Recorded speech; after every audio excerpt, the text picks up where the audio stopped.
Hey guys, what is up? It is me, Pagey here, once again with another video on Legends of Tomorrow Season 3, and this is going to be my review for Episode 6, otherwise entitled Helen Hunt.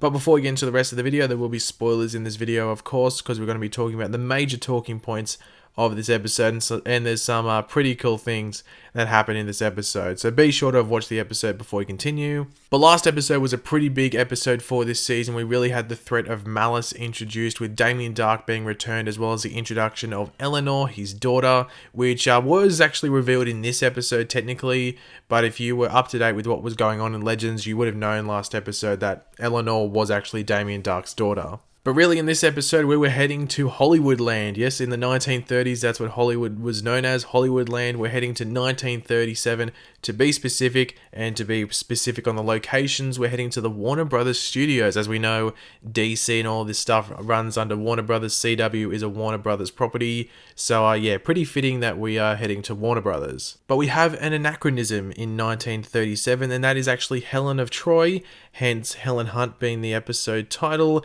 And, well, she's causing a war between two studios, obviously one being Warner Brothers and the other one being K&G, I think it was called.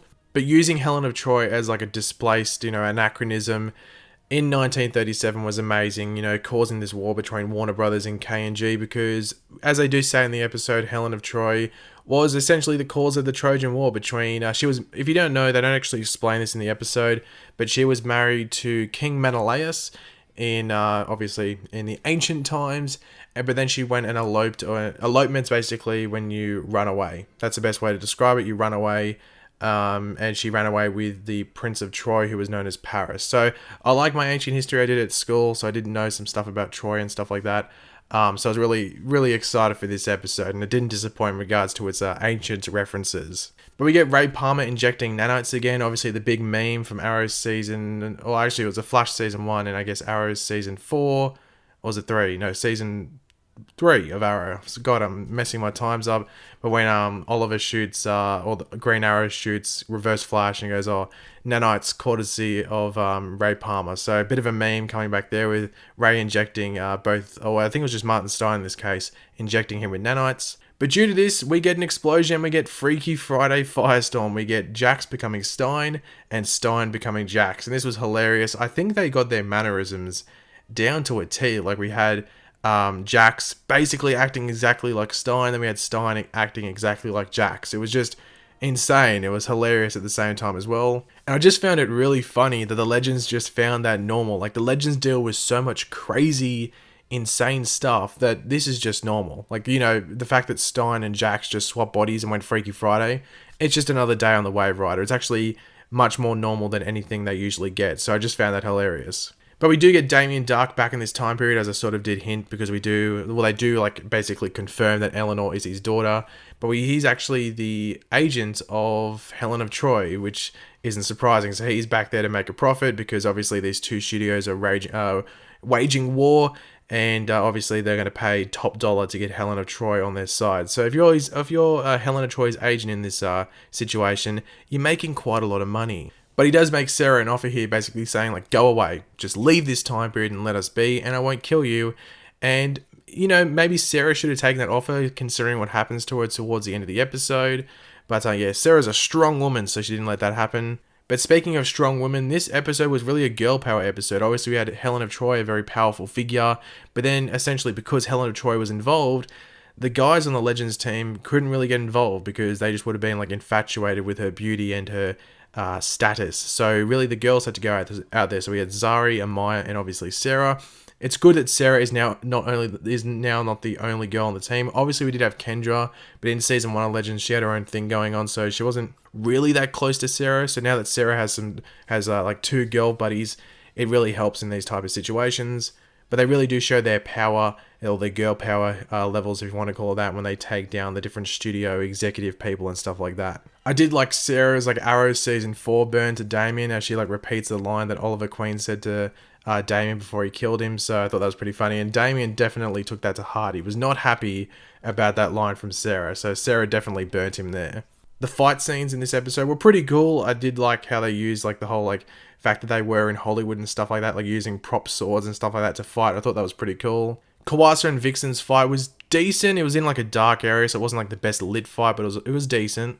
And there was sort of a standoff between Ray Palmer, aka the Atom, and Eleanor. And the reason that that's a cool sort of standoff is because Brandon Routh, who plays Ray Palmer, is actually married to, I think it's Courtney Ford. I think that's her name, who plays Eleanor. They're married, so I thought that was a pretty cool standoff. But I guess one of the coolest scenes in this episode, the coolest scene was easily one of the last scenes in this episode, but one of the coolest scenes was when we see Firestorm back together, but it's not Jax as Firestorm, it's Stein as Firestorm. And even I think it was Nate that came over and went Firestein. I thought that was just amazing, seeing Martin Stein as Firestorm. That sort of did get spoiled in the trailer.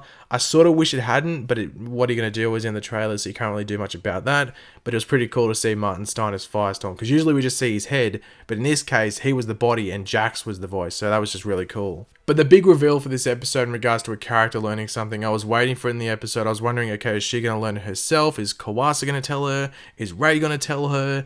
And we find out, well, Vixen finds out through Kawasa that, Kawasa is her granddaughter. Finally, I was wondering, okay, hopefully they don't drag this on too long and Vixen or Amaya finds out sooner rather than later. For those wondering how Ray knew, it's all connected to the Vixen animated series, because in that, Ray the Atom does face off against Kawasa with Laurel Lance, aka the Black Canary. I think she's involved with that as well.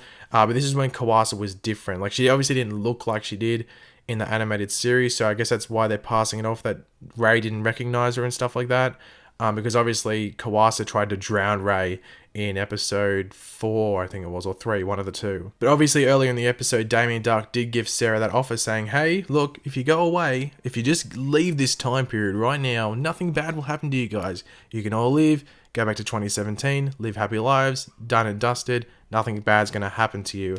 Obviously, Sarah backed away from that offer, and Sarah really felt the full force of that when Damian, along with Eleanor, used their abilities on her. So Eleanor essentially has the same abilities as Damian Duck, so I'm assuming that she just has the same power as the totem. So she got possession of the totem or a similar totem after her father died, and that's how she has basically the same abilities. But maybe she could be more powerful if Malice is controlling her. Unless Malice is giving her the powers, I guess we'll find that out in episodes to come. But essentially Sarah gets the power drain thing done on her, and she gets put into a coma by Gideon just to, control her. So she's out of commission, as we know in the next episode. I thought it was about the crossover. A lot of other people did as well, but obviously it's due to this. Now, the reason that she's out of it, for those wondering why she's out of it, is because what's her name?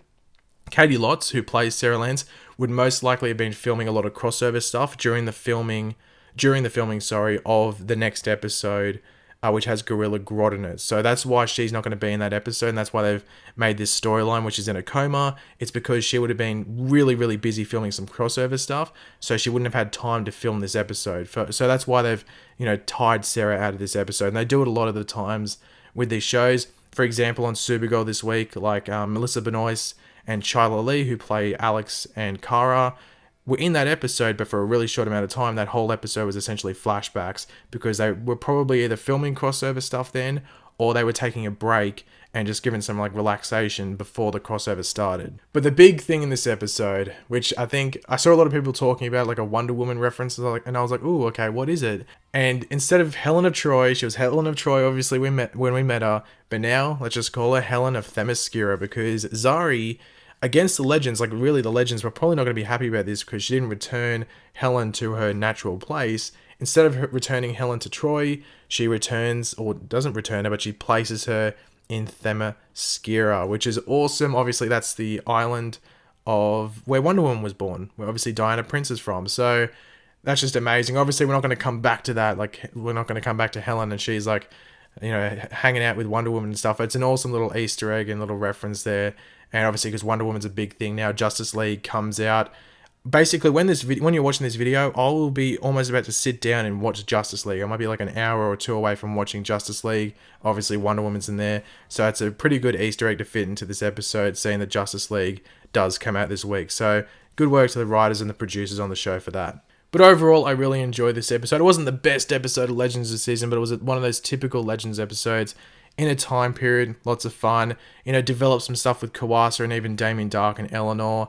And yeah, it was just cool. Obviously, the Freaky Friday Firestorm was like the gag of the episode and like the funny thing to go through the episode. But yeah, I enjoyed it for the most part. But thanks for watching, guys. If you did enjoy the video, it'd be awesome if you could drop a like on the video to show your support for the video and the channel as a whole. Let me know in the comment section down below what was your favorite part of the episode, what didn't you like? And of course, if you are new to the channel, make sure to subscribe. I'll catch you later, guys. Goodbye.